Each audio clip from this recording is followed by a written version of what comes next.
தென் தமிழகம் பற்றி இது ஒரு மித்துங்க. இதை நானும் எவ்வளோ தடவை தொண்டை தண்ணி வைத்துறதுனே தெரில. இதோ தென் தமிழகத்தில் இவங்களாம் சேர்த்துட்டா அப்படியே அதிமுக உச்சாணி கொப்புக்கு போயிடும் அப்படின்ட்டு. ஏன் ஜெயலலிதாவோட சசிகலா இருந்த காலத்திலேயே எத்தனையோ தடவை தென் தமிழகத்தில் ஏடிஎம்கே தோற்றிருக்கிறது. அதுக்கு என்ன சொல்ல போகிறீங்க? சரி, அவ்வளவு மிகப்பெரிய ஒரு பொலிட்டிக்கல் ஃபோர்ஸு தென் தமிழகத்தை பொறுத்தளவில் எதனால டிடிவி தினகரன் தோற்றார்? ஜெயிச்சிருக்க வேண்டியதானே.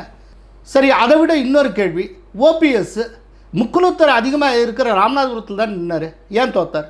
சார், நவாஸ்கனிங்கிற ஒரு இஸ்லாமியர் ஜெயிக்கிறார் சார். ராமநாதபுரத்தில் மொத்த ஓட்டர்ஸ் எண்ணிக்கையில் முஸ்லீம்களுடைய ஓட்டர்ஸ் 18% தான் சார். இந்த 18% மட்டுமே ஓட்டு போட்டு நவாஸ்கனி வெற்றி பெற்றிருக்கவே முடியாது. அங்கே பெருவாரியாக இருக்கிற இந்துக்கள், குறிப்பாக முக்குலத்தோர் ஓட்டு போட்டு தான் நவாஸ்கனி வெற்றி பெற்றிருக்கணும். ஏன் அந்த முக்குலத்தோர் ஓபிஎஸ்ஸை சூஸ் பண்ணாமல் நவாஸ்கனிங்கிற ஒரு முஸ்லீம் எம்பியை சூஸ் பண்ணாங்க, முஸ்லீம் வேட்பாளர் சூஸ் பண்ணாங்க?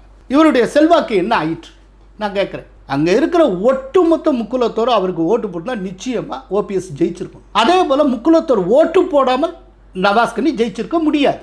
அப்படின்னா என்ன சார் அர்த்தம்? இந்த டிடிவி தினகரன், இந்த சசிகலா, இந்த ஓபிஎஸ் எதுவுமே இல்லாத திமுக முதலிடத்தில் இருக்கே சார். அப்படின்னா என்ன அர்த்தம்? இதெல்லாம் பொலிட்டிக்கல் ஃபோர்ஸே கிடையாதுன்னு அர்த்தம்.